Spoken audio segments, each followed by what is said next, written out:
The Australian federal government has released 500,000 protective masks to general practitioners (GPs) and other health workers across the country to protect them from infection by the novel coronavirus 2019 (nCoV) following an appeal by the Royal Australian College of GPs (RACGP).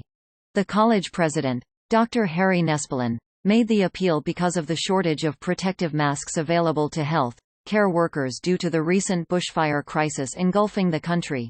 This week I urged Federal Health Minister Greg Hunt to make the emergency medical mask stockpile available to GP clinics. Nespolon told The Lancet Respiratory Medicine, "It is great news that the government has heeded that advice and acted swiftly to make these masks available to clinics nationwide, including those affected by the bushfires. The masks will be available to both frontline staff in clinics and patients suspected of having symptoms of 2019 nCoV infection. The masks won't have to be worn routinely. Instead, GPs and staff should make sensible decisions about when to wear them," says Napoleon.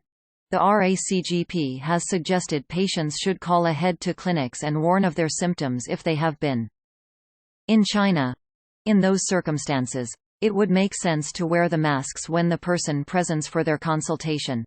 The masks made available are the N95 respirator type, which prevents 95% of small particles, including pathogens, from entering the nose and mouth.